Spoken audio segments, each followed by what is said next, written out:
You've unlocked episode 7 of See No Evil with me, JP Sebastian, the guy whom improv this entire segment because he just didn't write it, because I was spending all of my time getting deep into Black Panther 2 Wakanda Forever, which I offer you up in film criticism later. It's got a heap of problems I don't like, politically speaking, but, you know, we'll dig into that, get nerdy about it. Also, it's the Cinem-Anniversary of Silver Linings Playbook, a movie that also is not without its own problems, specifically its director, which I'll also try and outline, but it turns 10, it's maybe worth celebrating. Aside from that, trailers for John Wick 4, super psyched, and the release this weekend of Bardo, super nervous considering reviews, but here it comes, episode 7, See No Evil, JP Sebastian, that's me, monkeys.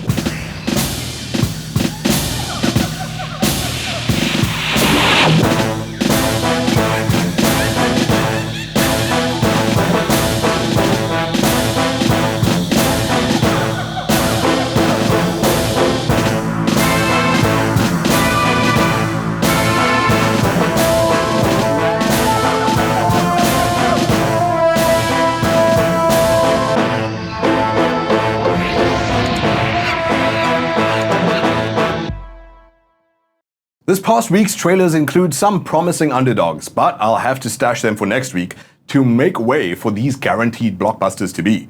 Movies to keep an eye out for. It's a tiny trailer for everyone's beloved big boy, but probably a second longer and we'd be inconsolable. The Whale threatens to make us all feel like everything might be alright. Brendan Fraser gets some love he's long deserved after being chewed up and spat out by Hollywood and life in general. Whose career was cruelly put on ice like a damn Encino man. So particularly heartbreaking is his tender delivery of the line, "Do you ever get the feeling people are incapable of not caring? People are amazing." Even just repeating that, I get a bit of goosebumps. I'm cheesy. I'm a weakling. No, my precious Brendan Fraser, you're amazing. And Aronofsky, thank you for caring. The Whale goes wide starting early December, the 9th specifically, time enough to rehydrate for a second good cry over his inevitable Oscar acceptance for the role. In a perverse twist of the natural order, I also foresee someone handing a golden statuette to a wooden boy. Because heavens to Betsy, Guillermo del Toro's Pinocchio looks astounding. And while I'm sure he deserves to shove his name in the title this way, it's likely just cause this is like the 4th version of the story in only 2 years, including that majestic if casually demonic Pauly Shore delivery. And that's not even counting proxies like Blade Runner 2049. But focus on Del Toro's, JP. I cannot believe the fine-tuned fluidity and care in every frame of the stop-motion animation, including the purposeful imperfections of just being alive. And the stones on the man, to directorial debut dip into the entirely different ballgame of animation. Tipping stones and ball, I don't like those words. But teamed up with animator of the masterpiece Kubo and the Two Strings, Brian Leaf Hansen, reuniting with his Shape of Water Oscar-winning composer Alexandre Desplat, and voices of Ewan McGregor, Christoph Waltz, Ron Perlman, as always, Tilda Swinton, Cate Blanchett, Tim Blake Nelson, and John Turturro. Please, Academy. It might finally be time, after a handful of years since cave wall shadow puppetry, to seriously consider animation beyond the constraints of just that category. To get there, it has to big screen for a while, which it starts doing November 25th. We do not miss this, dears. Then it's over to streaming December 9th. And how does an action franchise get stronger with each edition? It doesn't work that way. John Wick 4, however, is here to save us from sad-ass slapfests. It wastes no time boasting its roped immortal action repository, Donnie Yen, who begins and ends this trailer because Donnie f***ing Yen. How are these movies this beautiful too? A visual essay on architecture and the best sites to split wigs. Baba Yaga's broadening his globetrotting, taking off kills of every nationality like he was completing a Pokédex. Bill Skarsgård seems to pose a third force threat to the Order, forcing Ian McShane and the gang to broker an in for Keanu, so long as he handles it. Add in Hiroyuki Sanada, Scott Adkins, just disgustingly pure action talent, and returning unbeatable scene-chewing gourd, Lawrence Fishburne. I love everything. I love it all. I love you. I give thanks to Chad Stahelski, and if you haven't yet today, here's your chance. But a good death only comes after a good life. You and I left a good life behind a long time ago, my friend.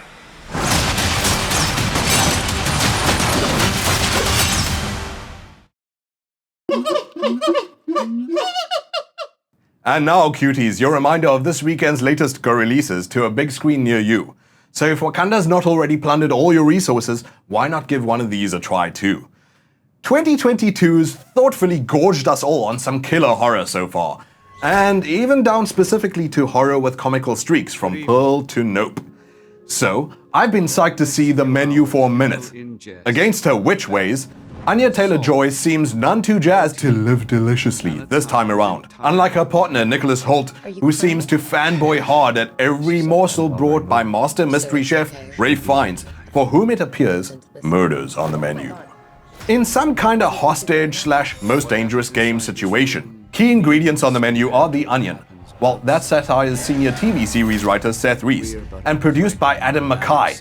Definitely absorbed The Big Short. And I hope he doesn't fuck up Bong's masterpiece Parasite in series form. So expect to want to tuck into 3 Michelin star millionaire meat by the end of it. Actually, Adam McKay reteams there with Will Ferrell, who might want to keep being a producer for a bit, because maybe comedy just lands better in a darkened room with other strangers bellowing caveman joy noise. Or maybe I'm just a regular Scrooge to this trailer. You, however, might want to catch Spirited in theaters before it's all gift-wrapped for streaming. Yes, iconic anchorman Will Ferrell and Ryan Reynolds of Ryan Reynolds spin a modern take on Dickens's Christmas Carol. Ferrell doesn't usually work out as strong taking on the softy stuff, generally the weirder the better. Think Force of Nature Jacobi Mugatu, or even how Gator was just enough edge for the other guys. But if you felt inclined to see him as a bumbling ghost of Christmas present, chancing on love in the line of work, while also ordinarily more raw Ryan Reynolds pulls an uncommonly toned down, historically mega grouch Scrooge, maybe group yucks in a theater's just the ticket. I am so nervous about this one, since even though Bardo looks like just the purest respect to the art form, a light in the darkness, celluloid stretched to its limits, critics are really just calling it meh. I am spiritually preparing myself to choke out past tears of awe. That was the most gorgeous garbage I've seen in years. The gorgeous bit is in part down to cinematographer Darius Konji, who's clearly got a knack for carrying frenetic, high-energy scenes, like his recent work on Uncut Gems and Okja. I'm also already rapt by its strange Salvador Dali-style Mexico City, built by production designer Eugenio Caballero, who previously gave Roma its sense of memory palace, and won the Oscar for his unparalleled Pan's Labyrinth. So actually he connects one of cinema's most powerful triumvirates, previously with Cuarón and Del Toro respectively, and here with Iñárritu, the Birdman director in full flight. And maybe that's one of the beefs critics are having, that just in this trailer there are obvious references to his own past genius, including The Revenant. But if that also just means it's reliably Iñárritu, his trippy blend of magic and mundane, mania and banality, what's the worst it could be? Bardo defaults to streaming next month, but it's now doing the big screen circuit for the Oscar bid and our sensory pleasure. I'm probably in a theater as you watch this, nervously ducking its negative reviews. And if Bardo's boff, which I still highly doubt, at least this weekend we got a huge amount of critics are just casually admitting will change your life. Aftersun is presently averaging 95 out of 100 on Metacritic, 2022's highest rated thus far. Also on Metacritic of all A24 movies, hilariously, Aftersun's second only to Moonlight.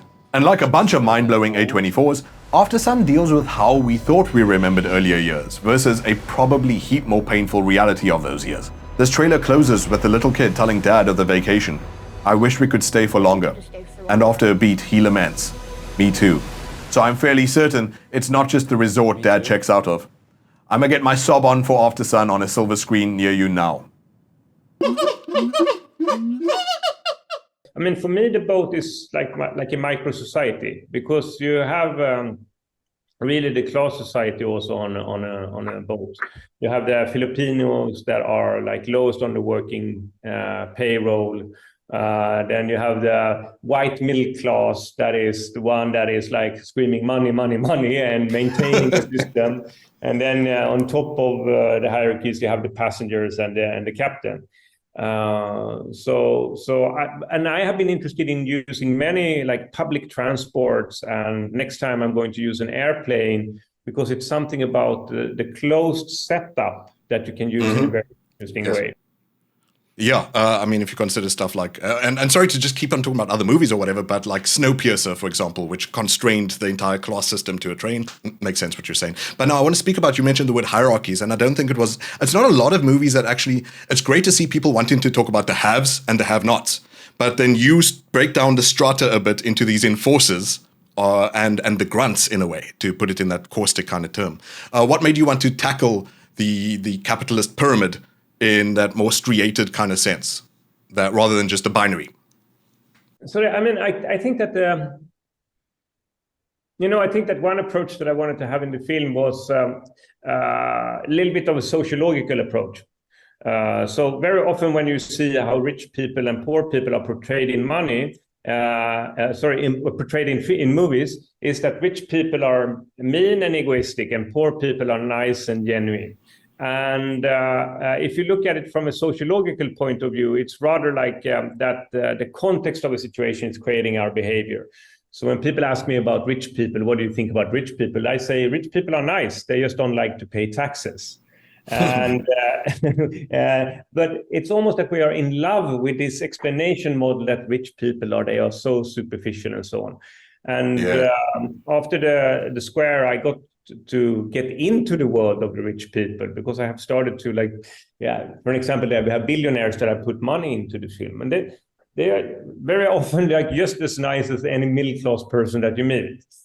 So the problem is not if the individuals are nice or not, it's the structural system that is creating a certain kind of inequality that we should aim our focus on. And for me, we live in a time where we are completely obsessed with the individual.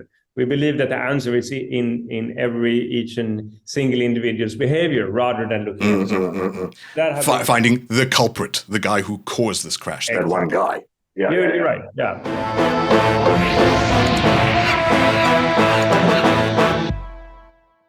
Welcome back. Before the break, insanely lucky me for interviewing Cannes Palme d'Or winner Ruben Östlund for his Triangle of Sadness, which is clever, stupid fun. Hardest I've laughed in probably a year, and still in theaters. Don't miss it. It's going to pick up an Oscar for foreign or something like that. Non-English, whatever they call it. I'll bring you more of that in pieces in future episodes. However, fresher to circuit is Wakanda Forever. A week down, and by now, no doubt at least a third of us have already made up our minds one way or the other. Ah yes, that reductive good or bad binary already creeps in.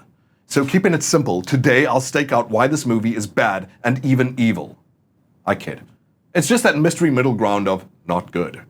Holy crap, there's such pressure on us for consumer loyalty to treat every next movie like the last we'll ever need.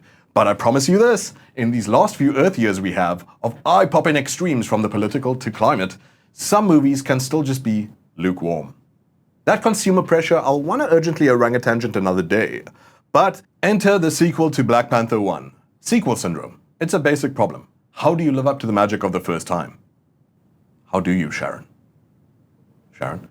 The vast majority of sequels just don't, and Black Panther abides the principle. And of course, I've not just lazily gone, sequel, therefore scorched earth in this review, since I found, for instance, both Deadpool 2 and Ant-Man and the Wasp surprisingly stronger than their starters. So I'll break this down two ways. The more obvious stuff, you might have already run through the regular review gauntlet, the technical stuff, the strength of story, the sense of it all, and my other concern is the inescapable political significance, pitfalls, and perversions in the Panther 2 that maybe didn't cross your mind, maybe they did. But I hope that I can leave you with something to chew on after this. Everything I'm about to lay out is substantively spoiler-free, cross my heart. So the nuts and bolts. I feel like a dumbass even mentioning Angela Bassett, but good job, proven actress and thespian present to the Panther. Goes without saying, knockout pathos in her performance of Queen Ramonda. Lupita Nyong'o knocks the pores into me. Despicably gifted, ethereal being. Danai Gurira owns Okoye. Winston dukes his usual hoot as M'Baku, and respect to comparatively younger Letitia Wright for standing tall between giants. Now, newcomer Dominique Thorne isn't by no means bad as an actress. I just don't think her character was fleshed out at all interestingly. A just add water plot apparatus she is. And oceans of talent on display from other newcomer Tenoch Huerta. But an ocean only a few fathoms more than Riri. On his side, though, is the sizable spotlight he's given, and his control over it. I hope we see plenty more of this act. But that stolen spotlight is also a bit of an indictment on the writing overall, which kind of handles all characters like side acts. Chadwick Boseman's unmatched command of presence has left a hole that's just hard to fill front and center. And speaking of the word centering, how long are you prepared to wait to see the Black Panther in action? Don't say the title didn't warn you. It's gonna feel like Wakanda forever before he or she sinks their claws into the celluloid. A long, long time before Panther action. And then what's weird is there's very little political intrigue or brinkmanship for whether or not a new Black Panther should be instated. No infighting or more straightforward, wider Wakanda debate of the merits or dangers of bringing back the Panther. It's just one person who can't move past the mourning phase who stalls the possibility. And worse still, the do or die stakes of repanthering aren't convincing since the story just parks the should we or shouldn't we for nearly 2 hours. And so how's the rest of the action at least play out with a backburnered Black Panther? Sadly, pretty standard superhero fare. Still get the shit kicked out of them by the Raid or John Wick or anything of that sort. And especially sadly since Wunderkind Ryan Coogler's the guy who gave us Creed, which had some of the most incredibly filmed hand-to-hand combat of all time. You should absolutely avoid having one of your two fighters retreat completely out of frame, showing a solitary Okoye technically flailing her limbs at nothing. This irks me, that these movies often circulate these promising featurettes of their poor actors busting their asses for weeks to crack the choreography, and if it speaks for itself, all you should have to do as a filmmaker is hit the red button and walk away while your stars duke it out the way they planned. Let the proof be in the pudding, let your pudding be mutually polished pugilism. For a story, it's a Killmonger reskin. Namor is you're either with us or against us, any means necessary, historically emotionally scarred, consumed by thirst for vengeance type guy. Which, yet again, is a pretty gross oversimplification of a historically colonized subject's rational impetus. To seek justice, repair, and prevention of re-oppression is perfectly sane, in fact. Unless, of course, you're the child of actual Black Panthers making constructive steps to liberation, or the leader of a nigh-on exterminated indigenous people, apparently. And liberation from an extermination by whom, we ask? Well, unsurprisingly, Wakanda Forever is pretty shy to actually get historical, cutely distilling centuries of righteous indignation, at least in Black Panther 1, into a handful of pillaged artifacts. All substantiating inquiry is relegated to the passive voice. Namor is impressed by a people in Wakanda who never have to change who they are, as opposed to saying, be changed by their invaders. He can only refer roundabout to some religious dogma from another world, and that the Spanish brought smallpox. Anything else they did more directly, Namor? I'd elaborate and provide more historical hilarity from this movie, but that I'll leave for a spoiler review over on YouTube eventually. As you can see though, I've leaped from nuts and bolts to story to Wakanda Forever's inescapable political dimensions. So, most jaw-dropping of all is the misuse of the Talokan themselves. The only other time tens of thousands crossed the Atlantic from the Gulf of Mexico all the way to Africa was when Cuba sent 400,000 soldiers to aid Angola in its decolonial fight. The Talokan proxy a liberation ally to Angola, Namibia, and anti-South African apartheid forces in the Angolan Civil War alone. Making Wakanda,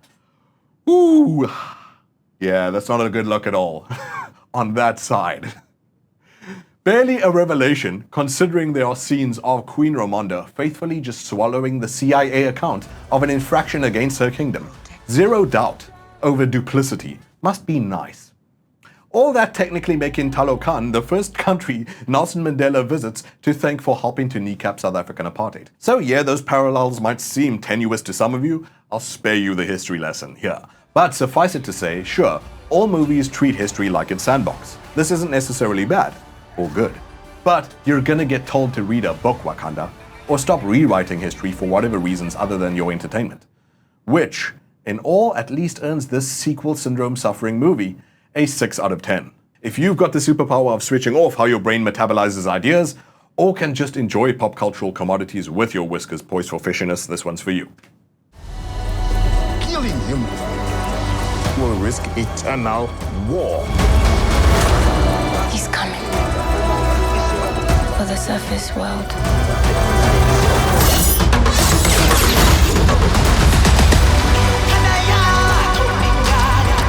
We know what you whisper.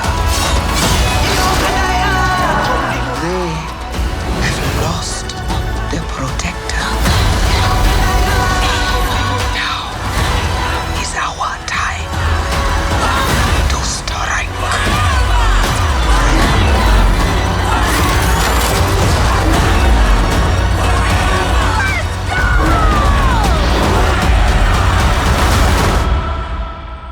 Show them who we are.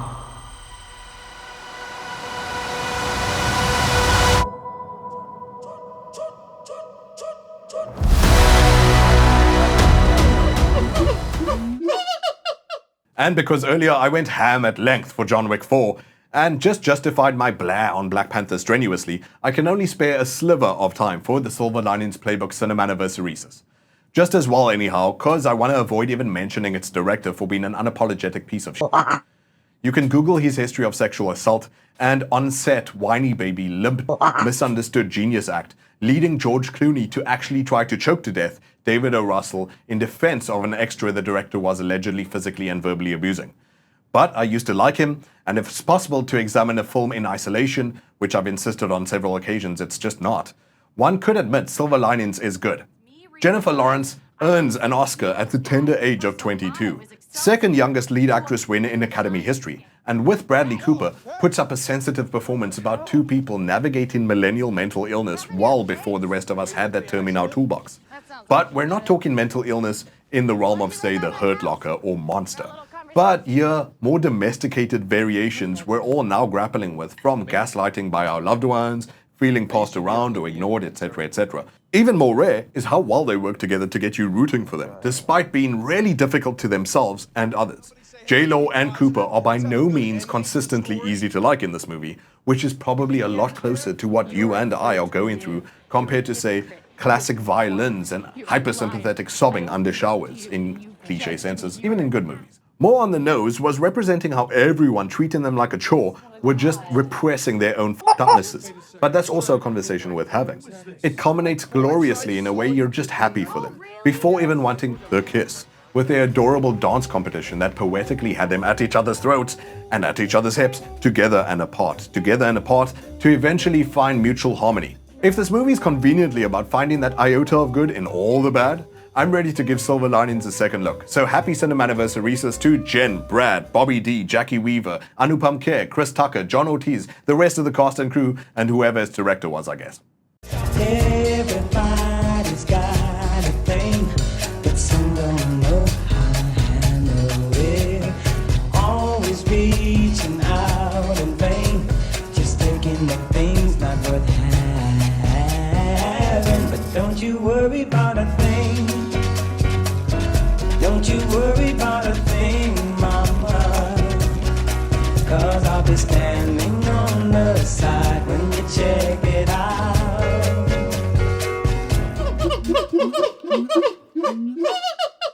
That's a ton of energy talking about movies that rapidly late at night.